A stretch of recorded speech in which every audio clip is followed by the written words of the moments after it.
Close your eyes and imagine. What if the things in life that cause us the greatest pain, the things that bring us grief, are challenges? Challenges designed to help us grow, to ultimately become what we were always meant to be. We feel like we've been buried, but what if, like a seed, we've been planted? And having been planted, we grow to become a mighty tree. Now, open your eyes. Open your eyes to this way of viewing life. Come with me as we explore your true, infinite, eternal nature. This is Grief to Growth, and I am your host, Brian Smith. Hi there. Welcome to another episode of Grief to Growth. My name is Brian Smith. If this is your first time joining us, where we talk about the complexities of life, we unravel the mysteries of our existence, and we explore how to navigate the most challenging moments of life. And whether you're joining us for the first time or you're a longtime listener, I'm grateful to have you with us. Today, we've got a remarkable guest. Her name is Natasha P. Trujillo. She's the author of the compelling book, And She Was Never the Same Again. She's also a respected therapist with a wealth of experience in helping individuals and families through grief and trauma. Her expertise and insights will provide invaluable guidance on a range of topics today, from debunking the widely misunderstood 5 stages of grief to understand the profound impact of trauma on our perception and resilience. So, in today's episode, we're going to dive deep into how grief evolves over time, why it manifests differently for each of us, and some practical strategies for supporting aging loved ones while creating meaningful impact. Tasha will also share tools for navigating life's gains and losses, ways to balance future goals with present challenges, and her personal journey through health and survival during the COVID-19 pandemic, which we all remember very well. So join us as we uncover the myths, explore the truths, and equip you with the knowledge to better understand and manage grief and trauma. And don't forget afterwards to continue the conversation at grieftogrowth.com/community. So with that, I want to welcome Tasha Trujillo. Hello, thank you for having me. Yeah, I'm excited to have the conversation with you today. This is kind of what we talk about here is grief and trauma and all those fun topics that people love to discuss. To start off, I'd like to ask you, what inspired you to write the book? A couple of different things. So by trade, I'm a counseling and sports psychologist. And when I was getting my doctorate in counseling psych, I was on a grief and loss research team. And so I've always kind of been fascinated with it and kind of submersed in the grief and loss world. And I'd written in academia. Writing in academia is very different than writing a book, of course. And so I'd always kind of had the idea, but it was more of an afterthought and just wanted to get my career going and that sort of thing. And then in about a period of around 7 months, I had 2 just very, very impactful losses, probably the most significant of my life up to this point. And even though I specialize in grief and loss, and I kind of do it day in and day out, and I have a lot of the intellect and the education and the knowledge, I was just really struggling, and I needed to find a way to express myself and just work through it in a way that what I was trying to do at the time was not working. So that was really the premise of the book. It was sort of that intellectual still pursuit for things, but also my own personal experiences that brought it together. Wow. So you were in the grief field before you experienced these griefs, which I find always really interesting because a lot of people that I talk to, like myself, we get into this after we experience a big loss. So do you know what inspired you to go into grief? Because most people want to stay as far away from it as possible. Yeah. So I'd say this is a both and for me, right?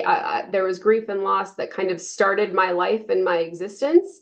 And so it had always kind of been there. And I learned from a very young age, and I address this in the book. The second chapter is about, I had a flight for life when I was just under 3 years old. I was in full respiratory failure, was born healthy, and then just kind of out of nowhere within a period of 24 to 48 hours was in full respiratory failure. They did not expect me to live. And so that experience, right, fundamentally changed my life and my parents' lives and my extended family's life. And so I think that combined with being part of a very big Mexican family, one of the downsides of having a really big family in that way is that you experience a lot of death. There's a lot of people. So those people also have to die at some point as well. So it's kind of those that combination of experiences when I was a kid that always led me into it, was very fascinated.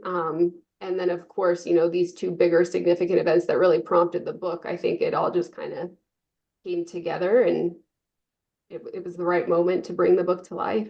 Yeah. Well, you bring up a good point about the event you had when you were young, because we often associate grief, and I think we usually do, with the loss of a person, but grief could come from other types of events, true, too, as well. Yes, and that was one of the biggest reasons why I wanted to write the book. So, as a Hmm. counseling and sports psychologist, I work primarily with athletes, and the grief and loss that you experience as an elite athlete, right? We could talk about this for hours. And oftentimes it's not death losses. And even with non-athletes that I work with, we'll talk about them losing a job or having a baby or getting married or, losing an identity or having an injury or, just these life transitions that we go through. There is loss, both gains and losses associated with those. And we don't often call it grief or feel like we are grieving or feel like we have permission to grieve Hmm. because there isn't a death associated with it. So that was a huge reason for me writing the book, is to make sure that each chapter focuses on a different type of loss. Some are death related, some are not death related, but just to show that diversity and that variety in our life experiences and encourage people to look at it from that grief and loss lens. Yeah, that's a really great point, because because there are all these different types of losses, sometimes people feel like, well, this isn't really grief. I'm not really allowed to mourn this, and I can't talk because this is not a big deal. People will say to me like, well, you lost a daughter, so this is nothing compared to that. And then people feel like that isn't then they don't have the right to say I'm grieving. Yes. Oh, and I think the comparisons, again, another reason why I wanted to write the book, there is not just one way to grieve. And it gets really challenging when we start to compare losses Hmm. or feel like, oh, well, I can't do this because this didn't happen to me, or I shouldn't be feeling this because that didn't happen to me, or it didn't go down like that. And this person's grief is worse, et cetera, et cetera. It just gets really hard. And then there's so much judgment and self-evaluation and self-deprecation, and it becomes very isolating and restrictive and constrained. And it doesn't help people work through their grief. So that was again a huge premise of me writing it, is to help people understand your journey is your journey, and it's okay. It doesn't need to be compared to somebody else's. Yeah, and that comparison goes both ways. Sometimes people will minimize their own grief because they say it's not as big as someone else's. But I've also heard people say, like, for example, Yes. if someone's lost a pet, well, it was just a dog, about someone Yes. else. Yes. Oh my gosh. And the language there becomes so important, right? I always talk about bad words and grief. Hmm. At least, still, right? Some of these messages that Right. could be well intentioned, even, right? Like, it's okay. I just want you to feel better, but can really be invalidating and quite harmful and detrimental to the people they're directed towards. Yeah, let's talk about that more, because when I wrote my book, I included some of those things that, just as a layperson, the things that irritated me that when people said it. And as I've worked with people, help people understand how important language is when you're trying to console someone who's grieving, and you use things like at least or still. Yes, yes. And I always want to start with a caveat when we have this sort of conversation, because I think part of the barrier is that people don't know what to say and they get really fearful and they feel like they have to say the right thing or that there's Mm. one perfect thing to say. So I always start these conversations by saying, please suspend some of those expectations, right? I'm not going to give you just one thing that you can say that's going to work in all of these situations. But I do think being aware of our language and what messages might be being sent are really important. Because when you Hmm. say something like, oh, at least, or you're still struggling with this or that sort of thing, we are sending this message that there are timelines or expectations, and that whoever's saying that, we are uncomfortable. I am uncomfortable with your grief. Why are you still struggling with that? Why are you still doing that? And so language becomes very important because you just want to communicate. I see you, I hear you. And even if I don't understand or agree with where you're at necessarily, can I still say something where you feel seen and heard, and it doesn't become about me and my distress with your grief? Yeah. Yeah. I think it's great. And I think it's really important that, that you said that, because those things can be so invalidating of our grief. Even I've heard people who've lost a child. Well, at least you still have another child, or you're Yeah. young, you can have more children, things of that nature. And they think it's helpful, but for the person that's in grief, it can be very invalidating. Yes, yes, absolutely. You are reminding me one of the biggest instances where I hear that talked about a lot is with miscarriage. Mm-hmm. I feel like that comes up a lot. And then people who have miscarried feel what we call social constraint. They don't feel like that space is safe enough to talk about it, right? Like my grief is not, it doesn't have a seat here. It's not Yeah, appropriate. yeah. I love the title of your book, and explain why you chose that title. Oh my gosh, yes. So it's called And She Was Never the Same again. And I picked that title for a few reasons. First of all, I thought the and was really critical to have because so much of these grief situations end up being both and situations, not either or, right? You're either over it or you're not. No. You either still hurt or you haven't, or you don't. No. You're either in anger or in denial. No. Oftentimes it's both and when we look at these things. So that word was very, very important. It actually came to me because with the two losses that I had suffered pretty close together, I was thinking through how other people were talking about me, and I had friends and I had family that were like, you're just different now. You're just different." And so I was almost thinking about what they were saying about me when I wasn't around, and they were saying she has never been the same. She's never going to be the same again, sorts of things. So yeah, it was like 3 or 4 a.m. in the morning. That phrase just came to me, and I was like, that's it. I knew the title of the book and the last line of the book before I started writing it. Oh, So wow. What's the last line, if you don't mind? uh, the last line is, and then I met her and I was never the same again. Time for a real quick break. Make sure you like and subscribe. Liking the video will show it to more people on YouTube, and subscribing will make sure you get access to all my great content in the future. And now back to the video. Yeah, yeah. Yeah. It's interesting that you said you'll never be the same again, because I remember when my daughter passed away. Um, Thinking I like made a vow that I would always be miserable, because that was my way I was going to honor her, was just and I wanted people to say, and he was never the same again. So that was something that actually went through my mind. Yes. Yes. And that's why that and is so important because you will absolutely continue to have days and moments of misery, right? That's never going to go away.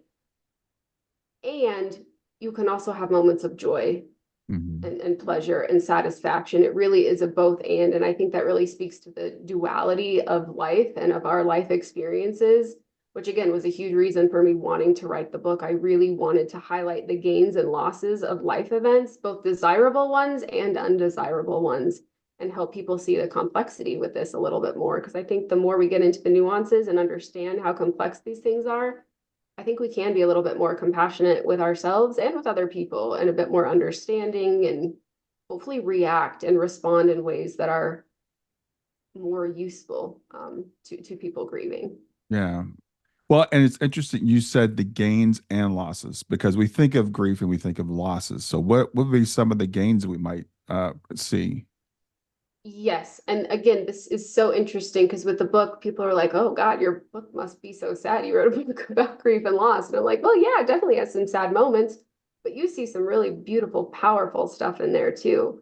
You see some gains, you see some ways in which some of the most challenging life experiences that we've gone through as individuals and collectively have done really good things for us. And I have to be really careful with this too, because there's a time and a place to bring up gains Yes. after a significant loss. Yes. So, in the immediate aftermath of a death or of a career ending injury for an athlete, that is not the time to be like, let's talk about how you're growing right now, right? Like, we don't want to bring Yeah. that up. Right. Yeah. But in time, we're able to kind of think through, okay, that injury taught me that I can work really hard and come back from something. That death gave me the opportunity to get closer to other people in my life that I had been estranged from or hadn't put effort into, or, I realized what values were actually important to me in life and what I wanted to do at the time I still had. So I think in time we can consider these, and I wouldn't call them positives. I do call them more gains because we recognize our own strength and resilience and learn things about ourselves that we otherwise wouldn't. Yeah, I think it's also, I think it's we recognize our own strength and resilience, and I always think about this, and we also I think gain strength and resilience. It kind of helps us to grow in a sense. So it's both. It's like, and I've had so many people say to me, "Well, if I ever lost a child, I could never do what you do. I would just I would crumble." And people think that's the case until they're put in a situation. Yes, yes. Well, yeah, and to that point, we truly don't know how we are going to respond until something happens. And even if Hmm. we've been through death before, right? It's a different person that dies every time. So it looks a little bit different. And so the complexity of that and the conflict in that too, right? Our emotions can be very conflicted, our identities can be very inflicted, but that is all very normal and natural and part of grief. Hmm. Yeah, and the other thing about the title, because it reminds me like when people when they suffer like a really big loss and maybe it's their first one, and they just want to know, am I ever going to be the same again? When am I going to go back to normal? So, have you gotten Yes. that question from people you've worked with? So much. And again, I think the title that very much plays into part of why I chose that is because I want people to understand you aren't going to return to your former self after you suffer a loss that significant. Hmm. And that's okay. That's not the goal. That's not what we're trying to get back to. Because I would think from a clinical perspective, when I have people coming in to work with me as their psychologist, and those are some of their expectations, it's really hard for them to feel relief or to feel like they're moving forward because they're not meeting those expectations. Right, right. I think it's really important, but again, everything the message we're delivering have to be delivered very carefully because people could get despondent when you say, "Well, what do you mean I'm never going to be the same again?" Or in Yes. your family, it's like, "What do you mean he's never going to be the same again?" But I tell people, why would you waste all this pain, all this growth, all these things you're going through? If you return to who you were before, then this won't have served any purpose. Yeah. Yeah. I also talk about some of the potential freedom I try to instill in those sorts of conversations. Yeah. Because again, when we feel so bound by, I must return to my former self, or I must be over this by now, we ask ourselves those questions. Why does this still bother me? Why am I still doing this? I think sometimes opening up and saying, hey, you have fundamentally changed and that will continue to be so as your life progresses. I do think there can be a little bit of freedom in that it's like, oh, Yeah. okay, so I got to reshape my goals a little bit. I got to think through and kind of reconceptualize and reframe what I'm trying to achieve here and what I'm trying to work through. So I found in a lot of cases it's alleviated some of the pressure. Hmm. I like the way you phrase that, freedom. Because society, family, people are always trying to put us in a box. They're always trying to say, this isn't like you. This isn't who you were, and so that what we're saying is we're giving people it's okay. It's so you get to choose now who you are. You get to choose how you go forward. So that could be a positive or a benefit or a gain or whatever word we want to use for it. And I think it's really important for people to understand this grief will always be with you in some form. And for me, just a personal thing is like today is the ninth anniversary of my daughter's passing. And Oh, so, wow. as I go through this process, there are times when you feel like, yeah, I kind of got this, right? I've got this now. It's been 5 years, it's been 8 years, whatever. I do this. I work with people in grief. I talk about it all the time. This is my life. But still, every June 24th, when I wake up in the morning, it's like I'm taken back to that day.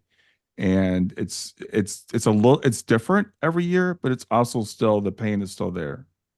Yes. Yes, absolutely. Well, first and foremost, thank you for chatting with me and having this discussion on such an important day.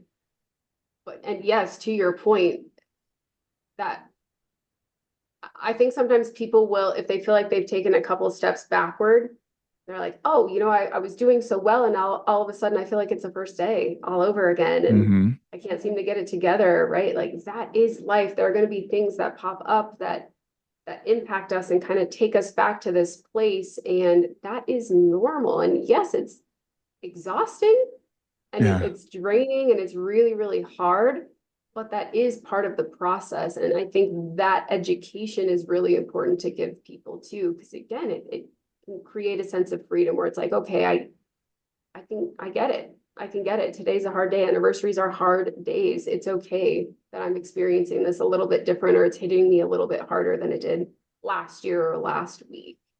Yeah. And that's what that's the reason I brought it up, because I want people to understand it's okay. Because again, sometimes people, especially in early grief, I think, or often in early grief, they'll feel like they're, quote, doing better. And then they'll say, but then something happened and I just had a setback. And I went right back to where I was at the beginning. I'm like, no, you didn't.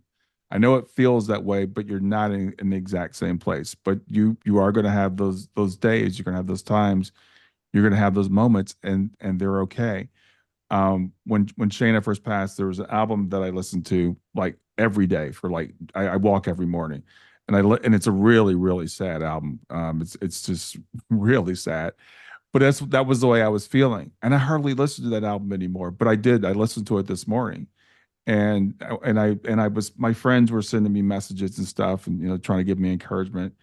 And I was like, should I tell them that I'm listening to this song? And I sent the song to them because I'm like, yeah, I do feel bad today, and that's okay. Yes, yes.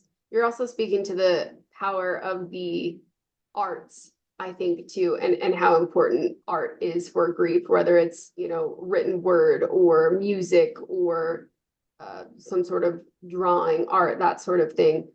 In some ways, we are drawn to that when we're feeling that intensely because it is validating.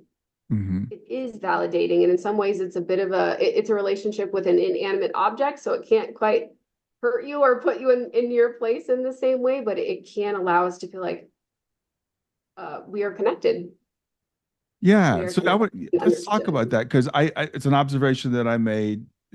It's like sometimes you want to listen to music that lifts you up, and sometimes you want to listen to music that just like speaks to where you are. So why is that? Yes, yes, yes. Yeah, I think part of that is because when we are in those places, it is so lonely.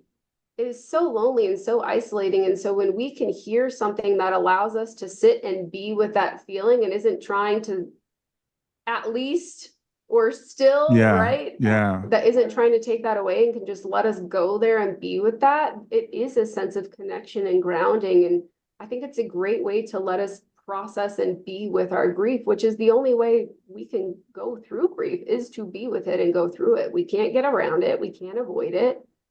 We can distract, and that's helpful to a certain extent, but at some point we really do have to move through it. And I think, yeah, listening to sad music when you're sad can be really beneficial in that way. Yeah, well, for me, because I want to hear your perspective from a professional perspective, but for me, it's like, I feel like someone understands how I feel. Someone, it's that shared humanity, and the music. It's Amy Lee Evanescence. I love her voice. I love the songs and Oh, stuff, yes, and I know yes. the loss that she's been through, and it's like it makes me feel like, okay, I'm not alone in this. Someone else understands how I feel, because these are things you can't say to people. You can't tell people the song, Yes. particular songs we talk about. People will think you're suicidal. So it's nice to be able to just listen to it and to feel those feelings and say it's okay. And then when the song's over, the album's over, then you go about your day.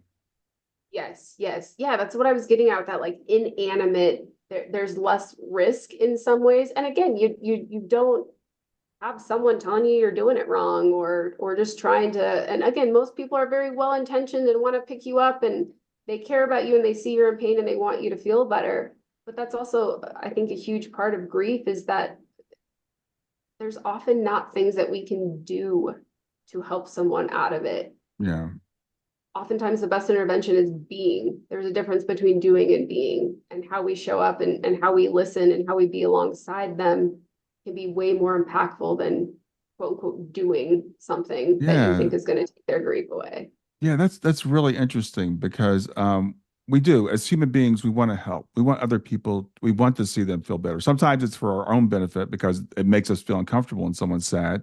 But also we want to say the right things. We want to do the right, we want to lift them up. And so again, today, and this is really interesting, we're having this conversation today because all this stuff's going on today. But I'm, my Facebook friends, they're like, oh, and they believe like I believe that my daughter's still with me, and so people will say encouraging things like, she's still with you. She's, hope you'll feel her presence today and stuff.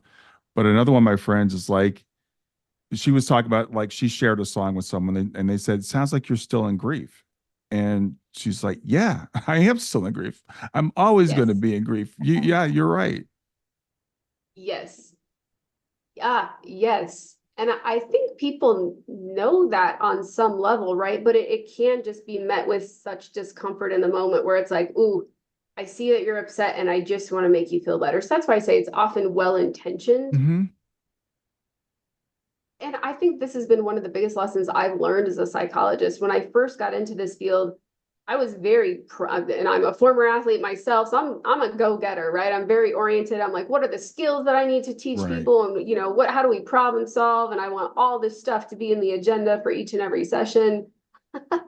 And so I guess I apologize to my first set of clients during training way back in the day, but at this point, the biggest takeaway for me has been, how can I just show up? Because I don't always have the right thing to say, and I can't always do something or say something that's going to take away the pain that my client is experiencing in that moment.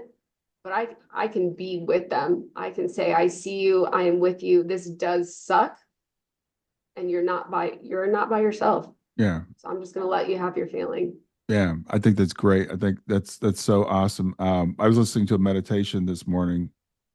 This called When You Must Endure. And talk the thing about the grief process is I liken it to growing a plant. You can say it's like a caterpillar changing into a butterfly, whatever. And I'll tell people, if you're a gardener and you put a seed in the ground, you don't look at it every 15 minutes and say grow, grow, grow. But we do that with grief. We're like, why aren't you over it yet? Why am I not over it yet? And we have to understand it's a process. You can't rush it. And clients will come Yes. in and say, I feel like I'm stuck. And I'm like, you're not stuck. You're where you're supposed to be. Yes. Yes, that sense of stuckness too. And that is part of why I wrote the book, because I know all these things intellectually, but what I was saying to myself, and I mean, still, frankly, if I'm being honest, what I still say to myself about my harder days, it is not helpful. It's very mean and it's very evaluative, and it's just, Hmm. it does not honor the, I keep using this word complexity, but man, it is just such a fitting word. It does not honor the Yes. complexity of what it is like to be alive. Yeah. Everything's a mixed bag and everything's a matter of perspective. And sometimes our perspective, even people that are trained, even people that know better, sometimes our perspective gets off. Sometimes we have those sad days or whatever you want to call them. But if you can accept that and not judge yourself for that, because that's what makes it even worse is when you compound it Yes, by, I yes, shouldn't be feeling this way. yes, yes.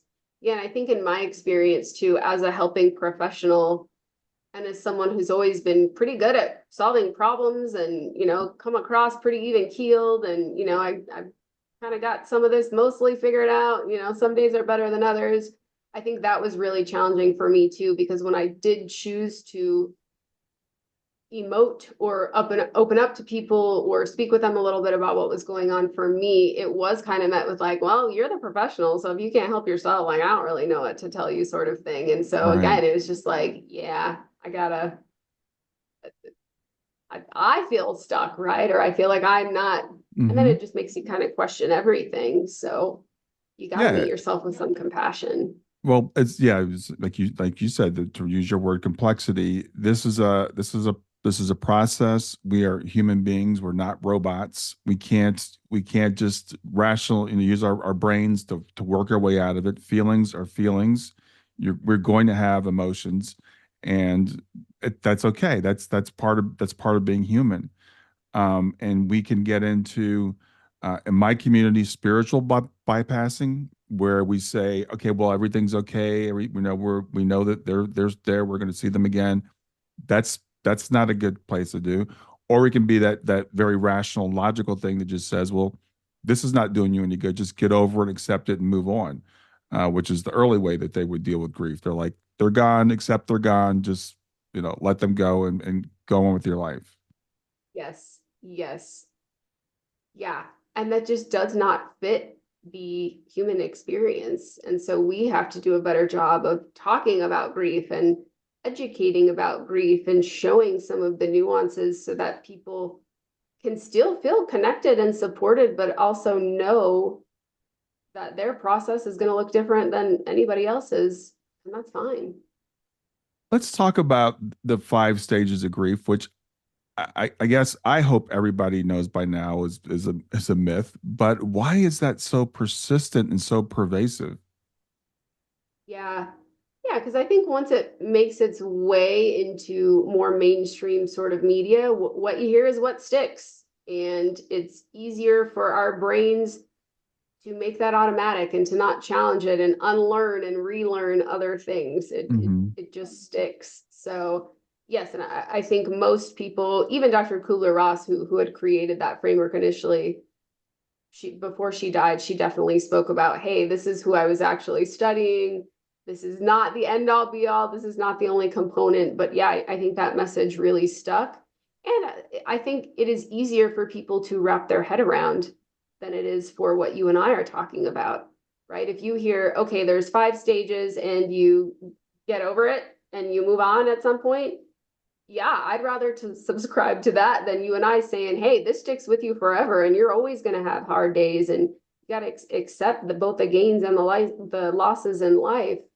I think a lot of people are like, yeah, I'm gonna go over here. Those stages make more sense. This is kind of concrete. I can kind of work my way through that.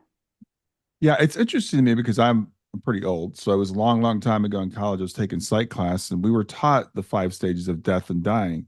It wasn't the five stages of grief, and Correct. somehow that got transitioned to the five stages of grief. Yes. Yes. Yeah, and unfortunately, it has done a disservice, I think, to people who have subscribed to that. But that does kind of come back to this freedom that Mhm. or liberation that we've been talking about a little bit, because it's really useful for clients. And I've had this experience time and time again where I will help them unlearn that and kind of see it another way. And it can be very freeing to be like, oh, okay, so I'm not pathological because I was angry and then I thought I moved to acceptance, but now I'm in denial again. Like I'm not crazy. It's like, no, no, you are not. So I think it can be really freeing when people have the right information and can expand their understanding. Yeah. And do you have clients come to you and say, okay, what's your process? How are you going to fix me? Because my experience is like they want like we're going to do this on week one, and this on week two, and this on week three, and then by week six I'll be fixed. Yes, quick fixes. Tell me what I can do. Tell me how long this is going to take. Yeah, yeah, right. I'm ill in some way, so fix me. Hmm. Or I'm broken in some way, so put me back together.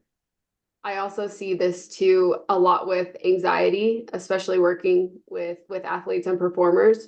Mm. They'll come in and they'll say, "Ooh, I can't be anxious. You got to help me get rid of it. I can't be anxious." And so both with grief and anxiety, I Hmm. always shut them down kind of right at the beginning and I say, "Look, if that's what you're looking for, you're probably not going to find it here because we're not, it's unrealistic to think that we can just rid ourselves of those things or that there's this quick fix and you meet with me for 4 hours and suddenly everything's going to go away." So I try to do a lot of education to say, hey, you and I build a connection, we build a relationship where we can get into the weeds with these things. But I can't give you a timeline. But what I can say is that I've seen this be effective in helping you adapt and adjust and know yourself a little bit better over time. And so people can pick and choose, right? Do I want to Yeah. subscribe to that or not? It's interesting. I hadn't thought about the parallel with anxiety and grief, but as I think about that, and I was talking to a friend the other day who has a brain injury, and so she thinks and acts, a little bit differently than other people do. And so, the doctors want to give her like medication. And she was asking me, my opinion, and I'm like, we want to make everybody like the same. People process things, we want everybody process things the same and think the same and talk the same and act the same. And we want to get rid of our anxiety. And I used to have terrible panic attacks, and I wanted to get rid of them. But I realized anxiety is part of life. I have to do public speaking, and I get anxious when I do public speaking. But I think almost everybody does. Yes, yes. Well, yeah, and in the context of this is true for athletes or non-athletes, but I talk about it most frequently in the athletic or performance realm. And I send this visual that when you're really anxious and you feel like you have butterflies in your stomach, right? So there are some butterflies that we probably do want to get rid of, right? If you have anxiety that is so overwhelming that it impacts functioning, yes, we want to do some work around that. Right. But we know from a performance perspective, research tells us that we perform best at a moderate level of anxiety. Right. So whether you're playing football or you're about to run in the USA track and field trials that are going on right now, or if you have to get up and give a speech, we want a little bit of anxiety. So the idea is to maybe get rid of some of the butterflies that are not so great, maybe not as pretty to look at, but we do want to keep some and help you figure out how those butterflies can fly in formation. How can you control where they're going a little bit more? Yeah, I love that. Yeah, And I think that's similar for grief, right? If we consider all of the emotions and the conflict and the ways that these emotions interact and they butt heads and all those sorts of things, we're not going to get those emotions or those connections to go away necessarily, but can we figure out how we can maneuver them a little bit better, right? Maybe we got to move it just a little bit because the pressure in that one area is a little too much, but it's still going to be there, sort of thing. yeah, we have to learn life is messy, life is complex, and we are going to go through various emotions, and we can't get rid of all the ones that we call bad. We have to understand that they're there for a reason. They're there to I like to tell people I think they're there to teach you something. So, when you're having anger, for example, people, anger is a big part of grief. I'm like, well, why? Ask yourself, why are you angry? And some of it's probably, justified. Yes. So it's okay. It's Yes. natural. Yes, yes. And our emotions do give us really important information. Yeah, to your point with anger, when we can identify why we are angry, if we have been wronged in some way or hurt in some way and we're feeling that anger, that's valid. That's really good, important information for us. Yeah. Well, I have suicide is a very complex thing because there's so much around suicide. If you're a survivor, you're the person that, the other person's taken their life. And, I'll have clients say, well, I don't really want to say this, but I'm kind of mad at him. I'm mad at him for leaving me. And I'm Yes, like, that's okay. If you're feeling it, say it. yes, You're not going to hurt that person, and you've got to process that because the alternative is to just stuff it inside and say this is something I yes, shouldn't feel. yes. Again, it's that both and. It's that both and. And when you do try to shove it down or bury it or deny that that part exists, it makes the process just that much more exhausting and draining and challenging. I hear this a lot too with, and I actually speak to this in the book a little bit, but with those who have had chronic illnesses and family members are kind of in this position where, of course, they don't want their loved one to die, but they're also like, it will bring some relief. And I acknowledge that, right? Like my loved one Mhm. has suffered Yeah, so much and right. there's so much guilt and there's so much shame and nobody wants to say that out loud or talk about that. But Hmm. that's a very normal, natural response to seeing someone you love in so much pain and have been for so long, where it's like, I get you're not wishing them dead, you're not, right? But you're like, Yeah. yeah, gains and losses.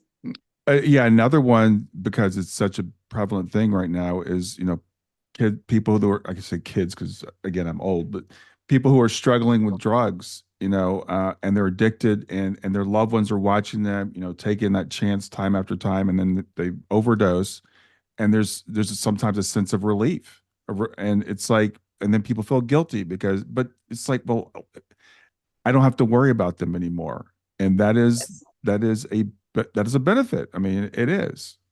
Yes, yes. And does that take away the pain and the sadness and the hurt?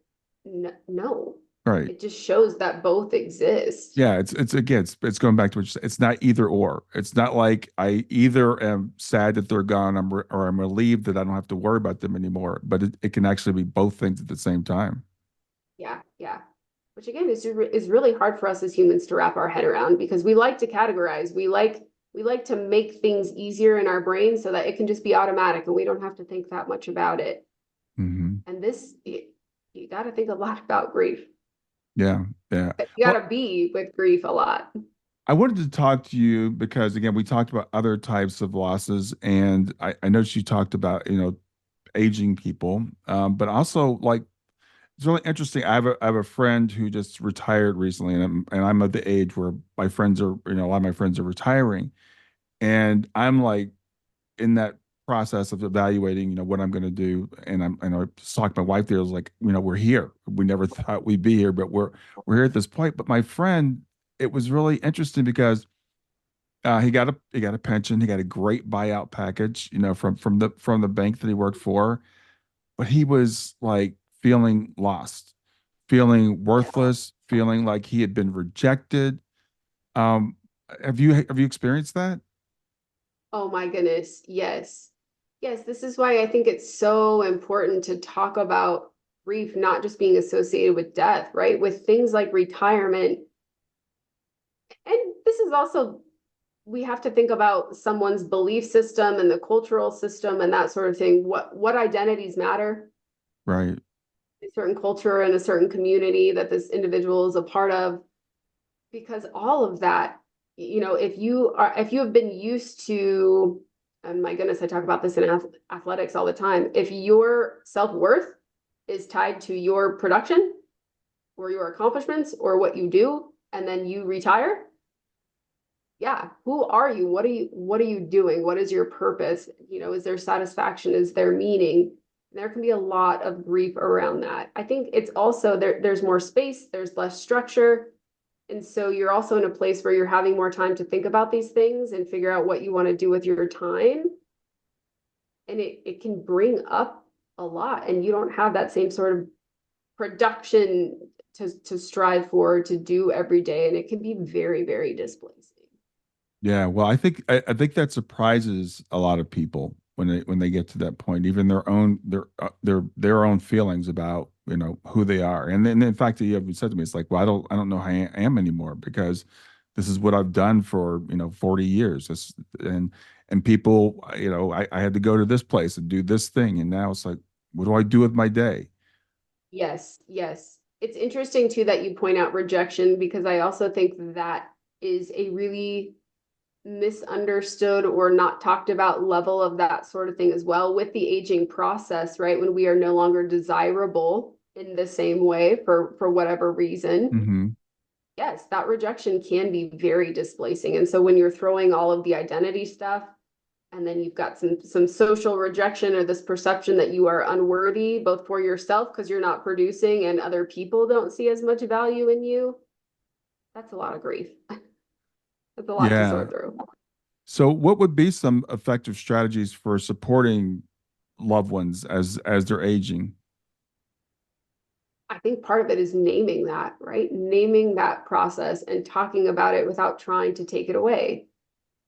Because in this case of your friend, if he is feeling that rejection, there's some validity to it. There's some validity to it. So I think naming that and just kind Mhm. of Yeah. being with him and giving him that space to talk through it, I think that can be super useful for our loved ones.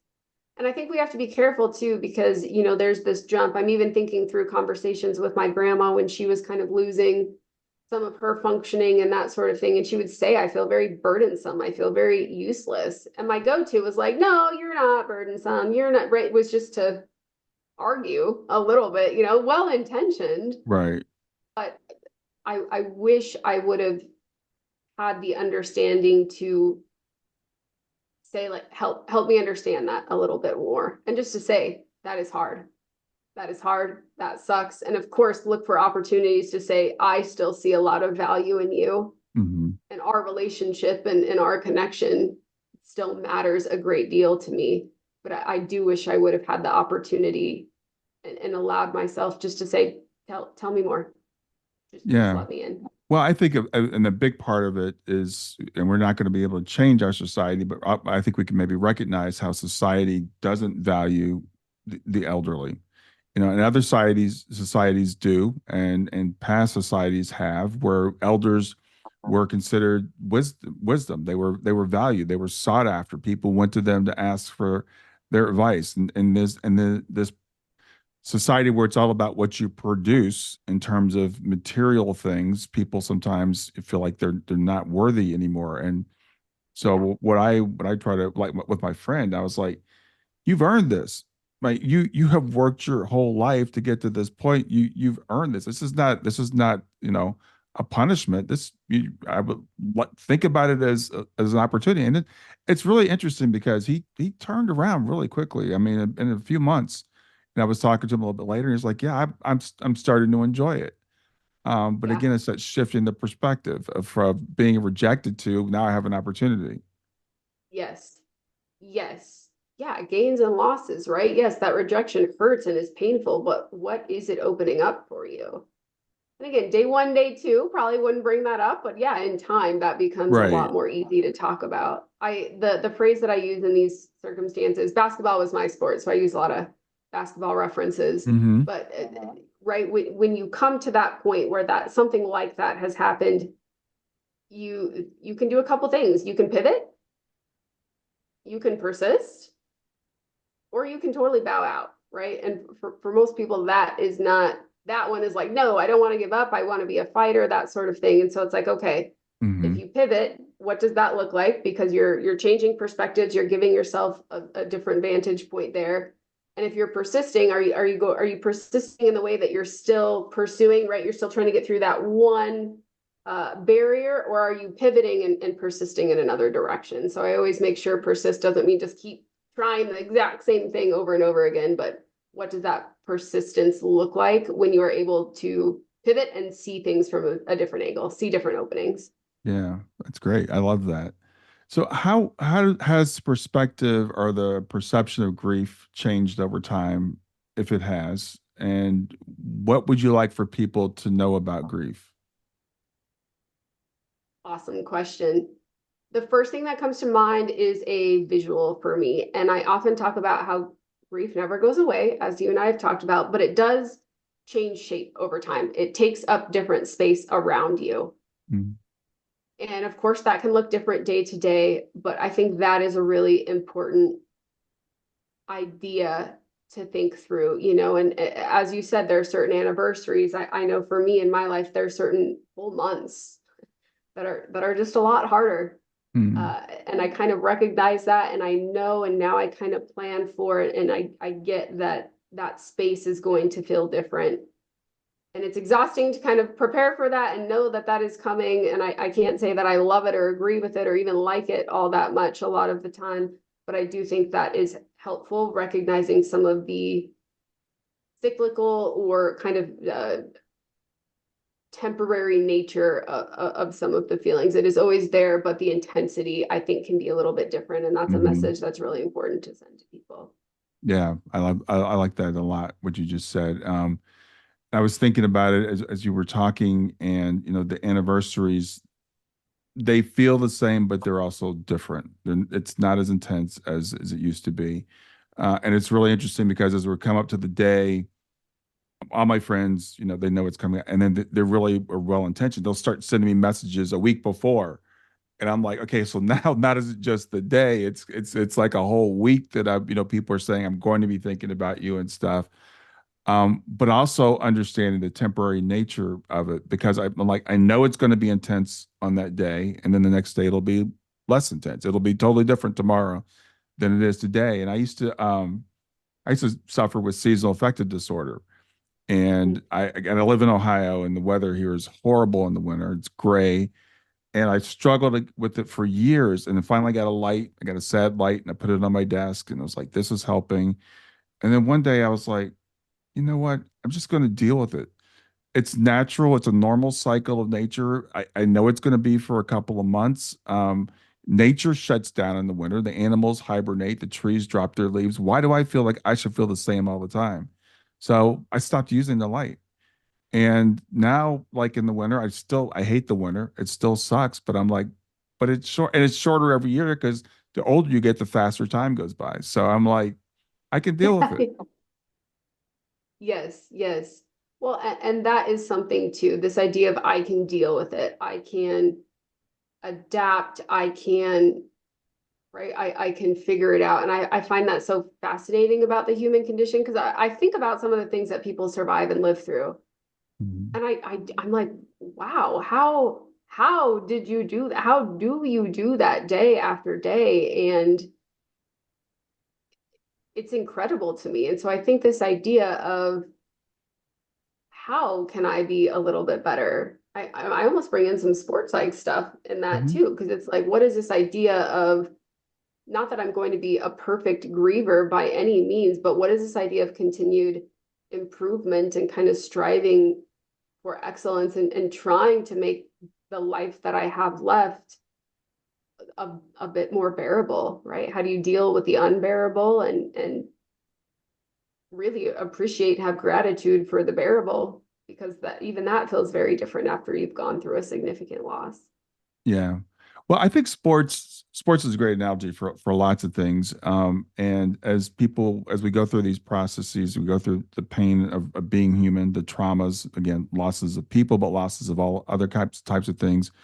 I'll talk to people, and I believe that we're spiritual beings and that we're here having a human experience, and I believe that we choose to come here, whether we choose each individual event or not. I think we choose, and people will say, "Well, I would never choose that. Why would I do that?" And I turn to sports and I say, "I would never run a marathon. I think it's insane for people to run 26 miles. I would never do a triathlon. That's insanity. But people do it because they want to test themselves. And it's painful. It's like it's not easy to do. It's like you're pushing your body, you're going through pain, but you're doing it because you feel like it's worth it. I try to tell people it's like when you're going through these grief events, think of it that way, that you are building these muscles, you're building these skills, you are going to come out of this eventually a better person than you were going into it. Yeah. Yeah. And a more adaptable person nonetheless. Yeah. And I think grief, I wouldn't even compare it to a marathon. It's more of those, it's the ultras, it's the 50s, the 80s, 100, 200 mile races, just extends beyond Yeah. what we think we're capable of. Yeah, well, and that's a really great point. Beyond what we think we're capable of, because when that event happens, and I've talked to so many people that have said, "This is more than I can bear." And I was talking to someone the other day that said something about like, sometimes we get more than we can bear. And I say, if you're still here, it wasn't more than you could bear. It feels like it is. I know it felt like it did at the time, but Yeah. you've shown that it's not more than you can bear. Yes, yes. Oh, and that's one of my very favorite concepts to play with is this idea of I call it checking the facts.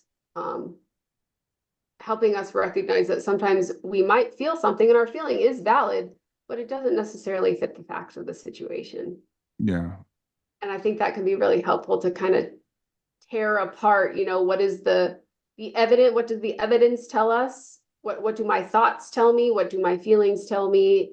And I think looking at that with a critical eye sometimes can be really, really helpful. I mean, your feeling is still valid, but it doesn't necessarily fit the facts of the situation. And again, I think that can be quite freeing. And Yeah. then we can adapt and work with that feeling a little bit more.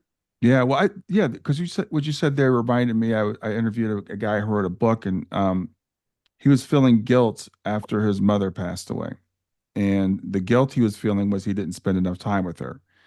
Mm. I should have spent more time with her in the hospital, et cetera.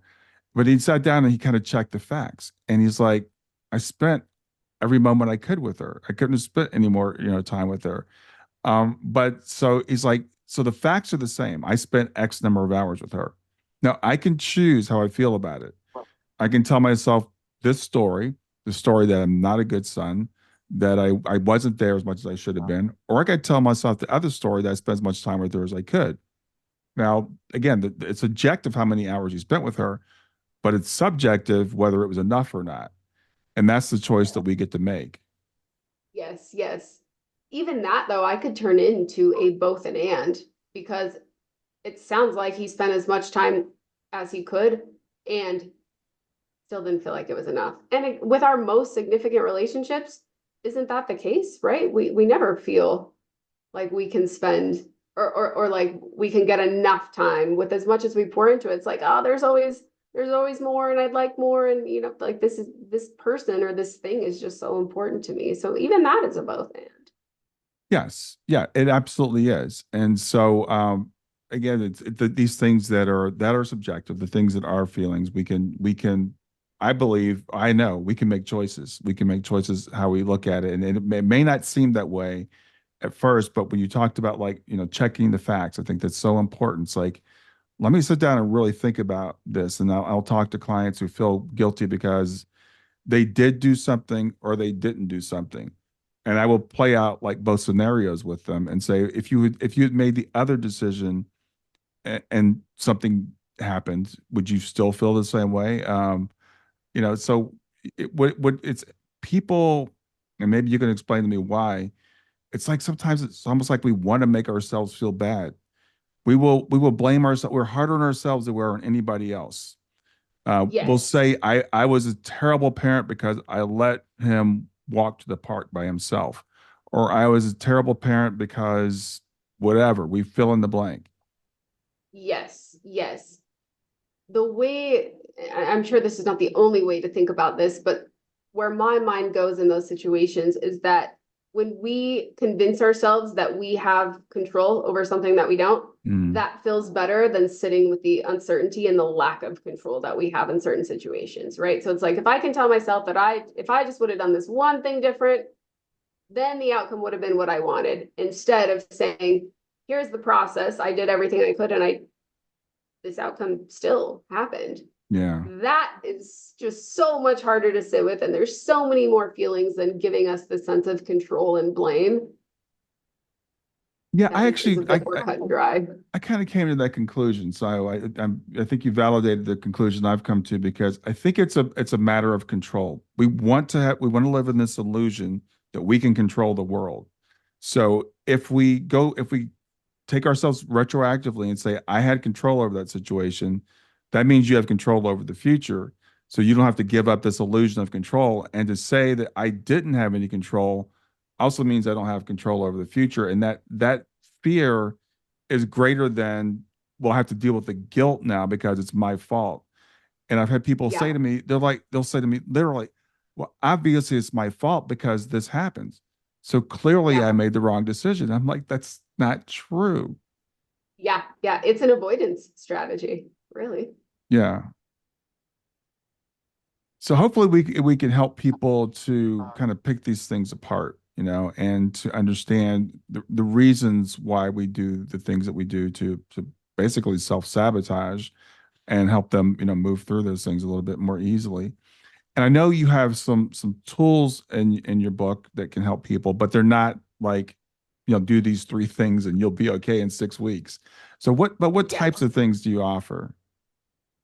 Yes, yes, it's definitely, and I'm very upfront about that from the beginning. It's not a how-to book. There's not going to be this certain set of skills or steps to take, but throughout the book and in each chapter. So the way that it's set up is that I start with a narrative. So I talk through what the event is that I'm covering, and to create those narratives, I interviewed. So some of the stories, it's a multi-generational memoir. It's not just a personal memoir because I look at people who have impacted me and their experiences, because all of that impacts who I am too, whether I was alive for an event or there for an event or not. Hmm. And so I think that piece is really, I mean, that's a whole nother conversation we could get into, but I think that is really, really powerful and important. So I interviewed people to put the narrative together. And so the first part of each chapter is very raw, like, here is the narrative, here's what happened. And I infuse everyone's perspective to try to make it, as comprehensive and well-rounded as I can. Mm-hmm. The second part of each chapter is a bit of a synthesis. So it kind of goes through, and I incorporate education, I incorporate knowledge, I incorporate questions for the reader, but it's not academic. I don't cite research. It's not heavily footnoted or anything like that. I'm weaving that together in a way that anyone can just pick up and read and kind of put some dots together. And so through that synthesis, I encourage, I will pause in certain places and ask people, here's a series of questions for you to think about. How does this impact you? That sort of thing. So I weave some different interventions and things people can take away as I'm synthesizing. Awesome. I think it's great. It sounds like it's very much needed, because we can help people. We can offer a little bit of guidance. We can come alongside them, but we can't chart the path for them. We can't offer them, a pill. And I guess maybe the last one of the last questions I want to ask you, because as we've talked about grief and what it is, and pretty recently or fairly recently, the DSM, I think it was the DSM-5, talked about prolonged grief disorder. And so, what are your thoughts about that? Yeah, this is the second time I've been asked this question. Yeah, it's a bit of a hot button for me. I understand, and I do think it's important that we look at how people are functioning. And if someone is truly being affected and functioning is being highly impacted, yes, we need to look at that, and we need to help people figure out how to, restore that or optimize that as best as we can. But I think to pathologize grief, which is something that never goes away, right? So if prolonged grief disorder, it's whatever, 6 months or whatever. So if I'm grieving for 6 months and one day, or 9 years later on the anniversary of your daughter's death, if you're upset today, that's pathological. Yeah. We'd have to diagnose you and prescribe you something for that. No. Yeah. No. So I struggle with that a little bit. Again, I understand, and I think that's humans' goal and desire to categorize things or to cluster things in a way that makes it easy for our brain to digest. But grief is just tough to do that with. And so I struggle a bit with the diagnosis. I get its purpose. Yeah. I It does think, more well, harm than good, in my opinion.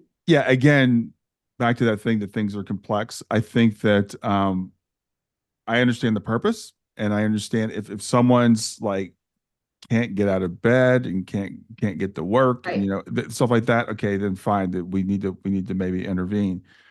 But there's a danger of pathologizing grief, which I think is always a real danger.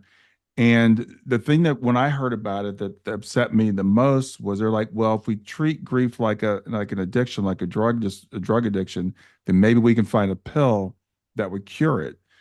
And I'm Yep. like, if you think there's ever going to be a pill that's going to cure grief, you have no idea what grief is, or human consciousness for that matter.